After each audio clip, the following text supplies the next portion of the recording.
"Sir, this is first class," the flight attendant said, her smile sharp as glass. "You can't just wander up here like it's some kind of bus ride. These seats are reserved for paying customers." The cabin went quiet. A few passengers turned their heads, eyes narrowing at the man sitting calmly in the wide leather chair. His clothes were plain, his jacket faded, his boots dusty from the fields. To them, he looked like he belonged anywhere but here. The farmer didn't flinch. He looked up slowly, his voice calm. "This is my seat." The attendant gave a short laugh, dripping with disbelief. "Your seat?" "Sir, this isn't the farmer's market. This is first class. People don't show up in dirty boots and expect champagne service." Snickers rose from across the aisle. A businessman shook his head with a smirk. A woman whispered to her husband, loud enough for the row to hear, "Some people just don't know their place." The farmer held out his boarding pass without a word. She snatched it, eyes scanning quickly. Her smirk faltered for a fraction of a second, but then she forced it back, determined not to lose face. "Well," she said, lifting her chin, "seems the system made a mistake. But don't get too comfortable. First class isn't meant for people like you. You'll stick out the whole flight." Laughter rippled from the couple 2 rows back. Someone muttered, "What a joke." The farmer's jaw tightened. He took back the ticket, folding it carefully, and slipped it into his pocket. His silence wasn't weakness. It was deliberate. But the attendant wasn't done. She leaned closer, lowering her voice just enough to sound venomous. "Listen. Don't cause trouble. And maybe the others won't complain. But next time, buy a ticket where you actually belong." Her words were a dagger wrapped in customer service. Passengers around them stared openly now, some smirking, others shaking their heads. To them, the verdict was clear. This man was out of place. The farmer didn't respond. He turned his eyes toward the window, the runway lights blurring into streaks of gold and white. His silence was a storm contained, waiting, because what the attendant and every mocking passenger didn't know was that this man wasn't just a farmer. He was the judge sent to investigate this very airline, and her arrogance had just written the first line of her downfall. "Sir, I'll only say this once more. This is first class," the attendant snapped, her polished tones slipping into irritation. "If you don't move to economy, I'll have security escort you off this plane before we even leave the ground." The words landed like a stone tossed into still water. The ripples spread instantly. Heads turned, eyes narrowed. The quiet judgment that had been simmering since boarding suddenly boiled into the open. A businessman in a crisp navy suit leaned forward, his voice laced with mockery. "You heard her. Don't waste everyone's time. Some of us paid real money to sit here." Across the aisle, a woman gave a small laugh and whispered to her teenage daughter. The girl smirked, lifted her phone, and aimed the camera just long enough to snap a picture of the man sitting stoically in his seat. The farmer's plain jacket and worn boots would make a perfect meme. The cabin air grew heavy, not with turbulence, but with prejudice. Whispers ran down the rows like wildfire. Doesn't he know where he belongs? Probably bought the wrong ticket. First class and dressed like that? Impossible. But the farmer did not rise. He did not even shift. His hands, scarred from the soil, rested calmly on his lap. His eyes stayed forward, watching, listening, measuring every insult that floated his way. The attendant's smile returned, though thinner, sharper. "I'll give you a chance to do the right thing," she said, loud enough for all nearby passengers to hear. "Move back to economy now, or this flight doesn't leave." The farmer's gaze lifted to meet hers. His voice was calm, even, unshaken. "My ticket says first class, and this is my seat." The tension crackled. The businessman scoffed, leaning back in his chair. "Stubborn. Typical." Others chuckled, shaking their heads. The crowd was united, not in kindness but in quiet mockery. Yet the farmer's stillness carried its own weight. Like the steady silence before a storm, it unsettled more than anger ever could. The attendant turned sharply, her heels clicking against the polished floor as she marched toward the galley. "Fine. I'll call the captain, and security will be waiting when we land," she announced, ensuring her threat carried through the cabin. Gasps and murmurs followed. Some passengers smirked with satisfaction, convinced the farmer's humiliation was complete. Others glanced uneasily, sensing that perhaps the man's calm refusal meant more than they understood.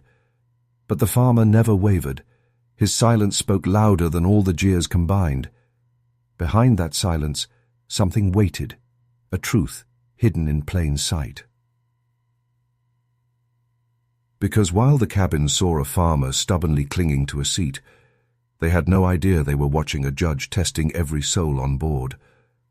And when that truth came to light, every whisper, every insult, every mocking stare would come crashing back on them like a verdict no one could escape.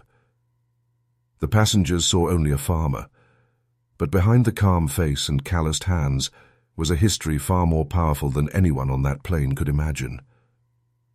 Years earlier, Henry Whitfield had been a boy running barefoot through the soil of his family's small farm. The sun was harsh, the work endless, but the lessons he learned there shaped him more than any classroom ever could. His father's voice echoed in his memory. "Son, the world may see your skin, your clothes, or your hands, but never let them define your worth."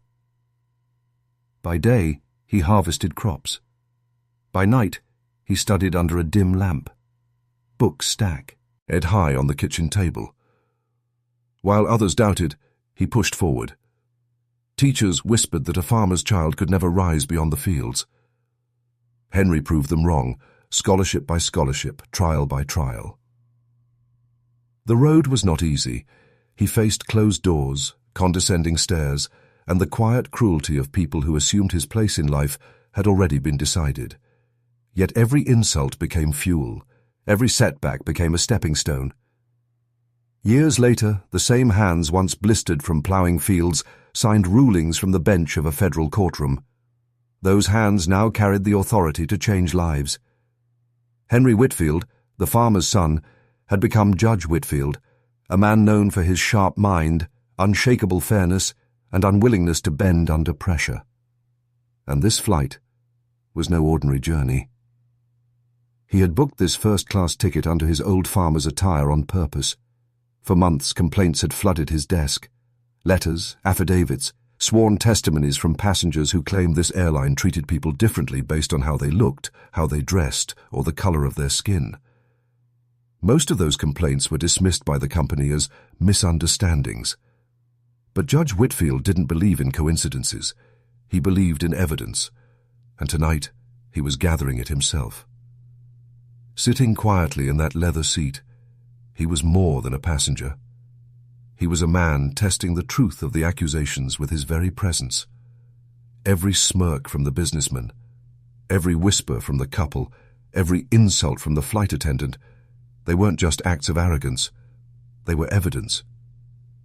Inside, his mind replayed the words of the attendant like a courtroom record. "First class isn't for everyone. Maybe you should sit where you belong. I'll call security." Each phrase etched itself into memory, not as an insult, but as testimony. What the passengers dismissed, as weakness was, in reality, strategy. He didn't argue, didn't rise, didn't reveal who he was. Not yet. Because when he finally did, the weight of his identity would crash down like a gavel in a silent courtroom. For now, his secret remained hidden. To the others, he was just a farmer too stubborn to move. But beneath that humble disguise sat a man with the power to ground an entire airline. And as the plane climbed into the night sky, Judge Whitfield sat in silence, watching, listening, and waiting. Because the next move would not belong to them. It would belong to him. "Sir," "This is your final warning," the attendant snapped, her voice no longer wrapped in customer service sweetness. "Either move to economy, or I'll have security drag you out when we land." The words cracked through the cabin like thunder. Passengers straightened in their seats, some eager to see the scene escalate, others shifting uncomfortably at the hostility brewing in the aisle. The farmer did not move. His eyes were steady, his posture calm, his silence stronger than any outburst could have been. A businessman across the aisle smirked. "Save us all the delay. He knows he doesn't belong up here." But before the insult could linger, a voice rose from 2 rows back. An older woman leaned forward, her tone sharp with disapproval. "Leave him be. He showed you his ticket. He has every right to sit there." The attendant froze for a beat, caught off guard by the unexpected defense. Then, with a tight smile, she answered, "Ma'am, I appreciate your concern, but some people try to take advantage. I'm only doing my job." The woman's eyes narrowed. "No, you're doing something else entirely." Whispers swirled again, but this time they weren't one-sided. Some passengers murmured in agreement. Others scoffed at the farmer, the cabin splitting like a courtroom divided by opinion. The attendant turned back to him, her voice sharp. "I won't repeat myself again. If you don't move, this plane doesn't leave. The gate." The farmer finally spoke, his voice calm but unyielding. "My seat is here, and here I will remain." The firmness of his words cut deeper than any shout. He didn't plead, didn't defend, he simply stated fact. The businessman laughed harshly. "Typical. Too stubborn to listen. Why make it hard for everyone else?" But another passenger, a young man in a hoodie, spoke up from the back. "Man paid for his seat. Let him stay. She's the one making it hard." The tension grew thicker, passengers taking sides, the cabin becoming a battlefield of opinions. The attendant's cheeks flushed as she realized her control was slipping. Her voice rose, sharp as a blade. "If you people don't mind sitting on the ground all night, fine. But this man is not staying in first class." The farmer leaned back, eyes calm, the faintest trace of a smile on his lips. His composure made her fury burn hotter. He was unshaken, and that truth unsettled her more than resistance ever could. The silence that followed was not peace. It was pressure. Every second stretched longer, every stare weighed heavier. The cabin had become a stage, the farmer and the attendant locked in a duel. Neither was willing to surrender. And though she thought she held the power, the reality was far different. Because while the passengers saw a man refusing to yield, only he knew the truth. His patience was not weakness, but preparation. Every insult, every accusation, every attempt to strip him of dignity was evidence being stacked like bricks in a case he was silently building. The attendant didn't know it yet, but her next move would decide more than just who sat in that seat. It would decide her fate. And soon, the farmer would reveal why her arrogance was about to cost far more than she ever imagined. The cabin was moments away from eruption. The attendant's finger hovered over the intercom button, ready to summon airport security. Her jaw was set, her voice trembling with forced authority. "Sir, this is it. Either move, or I will personally have you removed from this plane." The passengers leaned in, the air heavy with suspense. Some expected the farmer to back down at last. Others silently prayed he wouldn't. The tension was a taut rope, one word away from snapping. Then he moved. Slowly, deliberately, the farmer reached into the inner pocket of his worn blazer. His hand was steady, his expression unreadable. For a fleeting moment, the attendant's eyes flashed with suspicion, as though she feared he was about to resist. But when his hand emerged, what he held wasn't defiance. It was truth. A slim, black leather case. He opened it with quiet precision, revealing the gleam of an official government badge. His voice was calm, but it carried a weight that silenced every whisper. "My name," he said, pausing long enough for the words to sink in, "is Judge Henry Whitfield, Federal Circuit Court." The cabin froze. Mouths fell open, gasps scattered like dominoes down the aisle. A businessman who had mocked him earlier turned pale, his smirk collapsing into shame. The woman who had defended him earlier leaned back, her eyes wide with vindication. The flight attendant blinked rapidly, her confidence unraveling with every second of silence. A judge?" she stammered, her voice barely above a whisper.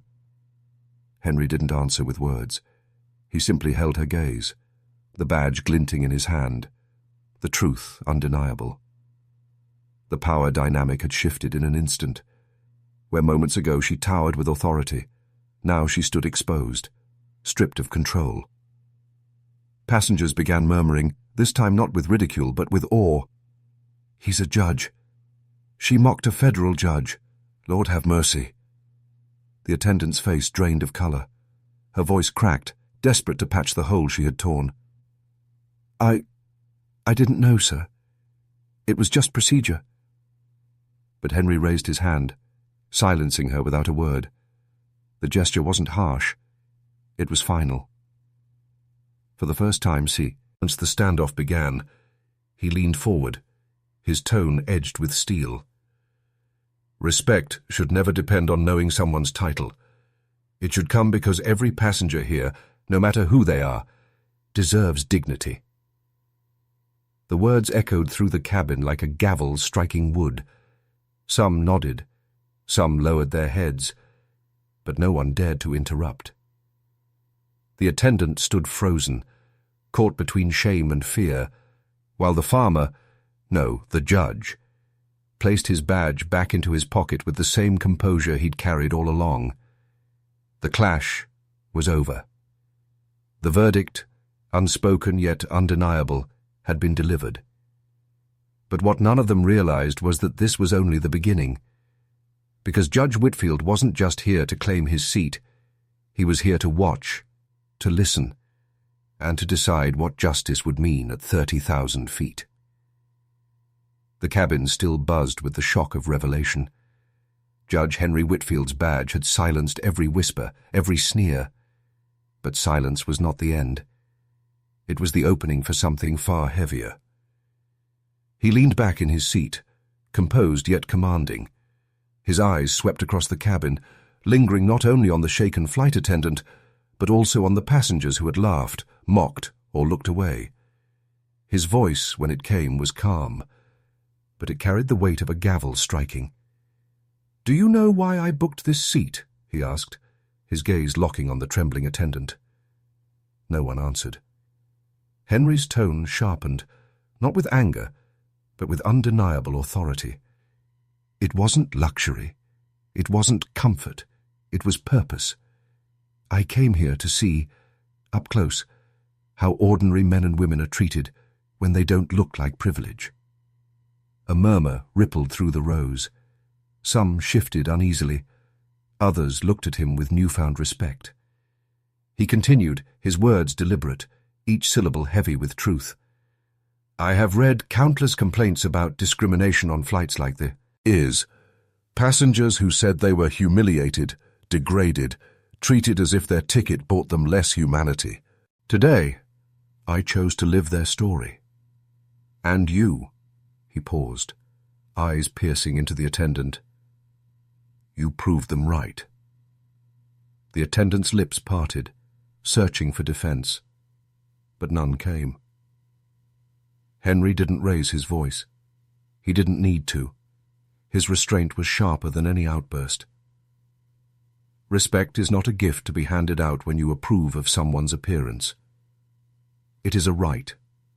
Every passenger, farmer or businessman, teacher or traveler, deserves dignity.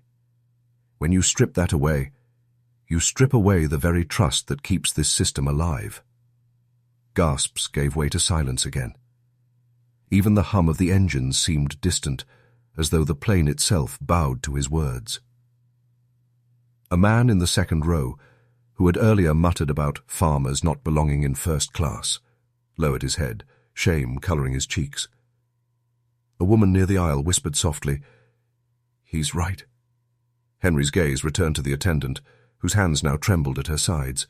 She swallowed hard, her earlier arrogance collapsing into fragility. "I didn't mean to—" she began. But Henry cut through her excuse with measured finality. "You meant to assert power, but let this moment remind you. Power without integrity is nothing but abuse." The statement hung in the air like a verdict. Passengers shifted, some nodding in solemn agreement, others staring at the man who had come on board as just a farmer, and now stood revealed as the conscience of the entire flight. Henry's eyes softened slightly, not with forgiveness yet, but with clarity. "I did not come here to shame you. I came here to understand. And now," he glanced across the sea of faces, "all of you understand too." The cabin exhaled, as though the weight pressing down on them had finally broken. The truth had been spoken, not shouted, not forced, but declared with the quiet power of justice. Henry folded his hands, leaning back once more, his composure ready, earned, but the echo of his words lingered in every corner of the cabin. This flight was no longer about destinations. It had become a courtroom in the sky. And though his speech ended, the trial was far from over. The weight of Judge Henry Whitfield's words still lingered in the air, but the story of this flight was no longer confined to the cabin. It was already spreading beyond the clouds. Henry reached into his leather satchel, calm as ever, and pulled out his tablet. His fingers moved with precision, drafting a formal complaint in the measured language of law. Every detail was recorded: times, actions, words spoken, even the reactions of passengers. The attendant, now pale and shaken, watched nervously as he typed. She whispered to a colleague, her voice barely audible, He's writing it down." The colleague gave her no comfort. "He's a judge. What did you expect?" Henry sent the document, encrypted and direct, to the Federal Oversight Committee handling discrimination in travel. The sound of the sent notification was like a gavel strike. Meanwhile, in the cockpit, the captain's radio crackled with an urgent message. The airline's headquarters had already been alerted. Henry's name carried weight, too much weight for silence. By the time the wheels touched the ground, executives were scrambling in boardrooms, lawyers were being called from their homes, and PR specialists were drafting statements to contain a fire that was only beginning to spread. Back in the cabin, passengers buzzed with whispered conversations. Some leaned toward Henry with gratitude. "Thank you, sir," an older woman said quietly. "I've flown this airline for years. I've seen things, but no one ever had the power to challenge it." Henry nodded, humble but firm. Power means nothing unless it's used to protect the powerless. The attendant, now trembling, approached cautiously, her voice cracked. "Judge Whitfield, please, I didn't know who you were. I made a mistake." Henry's eyes met hers. His reply was calm but unyielding. "No, you didn't make a mistake. You made a choice, and choices have consequences." Her face flushed with shame as she stepped back, the silence of judgment heavier than any punishment spoken aloud. Hours later, as the plane descended, the cabin lights dimmed for landing. But tension didn't fade. It grew. Every phone in the first-class cabin buzzed with news alerts. Headlines were already breaking. Federal judge targeted by flight attendant in racial bias incident. Airline faces possible discrimination probe. The attendant sank into her jump seat, her career unraveling before her eyes. Passengers scrolled their screens in disbelief. The story they had lived was now public record, spreading across the nation before the plane's wheels had even kissed the runway. When the aircraft finally touched down, the moment was surreal. The judge's complaint had triggered an immediate review. By the time the doors opened, Airline officials were waiting on the tarmac, their faces grim. The attendant was escorted off, not with authority this time, but under it. Suspension loomed, and with it, the possibility of never wearing the uniform again. The company's statement, hastily prepared, offered apologies and promises of reform. But the damage was done. Lawsuits were whispered about in legal corridors. Passengers who had witnessed the humiliation prepared to add their voices. And through it all, Henry remained composed. His role was not revenge. It was accountability. He had not only defended his own dignity, but he had opened the door for countless others who had been silenced by arrogance at 30,000 feet. As he stepped off the plane, the world outside was waiting. Cameras, reporters, questions. His quiet flight had turned into a storm. But for Judge Henry Whitfield, this was only the beginning. The true judgment had just begun. The roar of the engines faded as Judge Henry Whitfield stepped off the plane. But the echo of what had just unfolded remained. Cameras flashed, reporters shouted, and yet his thoughts drifted somewhere else. Back to the soil. Back to the fields that had shaped him. He remembered the roughness of the earth between his fingers, the sweat on his brow as a young farmer, and the lessons his father once whispered. Son, dignity doesn't come from what you wear. It comes from who you are when no one is watching. That memory carried more weight than any courtroom, more truth than any verdict. Henry paused outside the terminal, away from the noise, and closed his eyes for a moment. To the world, he was a judge with power. But inside, he was still the farmer's son, who had risen not because he wore expensive suits, but because he carried character like a shield. Passengers who had once stared at him in judgment now looked at him differently. One young man approached timidly. Sir, I'll never forget today. You reminded me not to judge people by appearances. Thank you. Henry offered a gentle nod. Remember this, he said, his voice steady. Wealth fades, titles change. But dignity, if you guard it, never leaves you. The man's eyes glistened, and he stepped back into the crowd. As Henry walked on, he knew the scandal would fill headlines for weeks. The airline would face investigations, policies would change, and the attendant's arrogance would serve as a warning. But deeper than all that, his story would whisper a quieter truth, one that every person who had faced silent discrimination would recognize. That dignity cannot be taken by a sneer, a seat assignment, or an insult. It is rooted in character, watered by resilience, and proven when tested. Henry adjusted the brim of his simple hat, a farmer's hat he still carried with pride. And as the world rushed around him, he walked forward. Not as a man who had won a battle in the sky, but as a symbol of something far greater. The farmer had never left him, and because of that, the judge had never forgotten what true justice really meant. The wheels touched the runway with a heavy thud, but the silence inside the cabin was louder than the engines.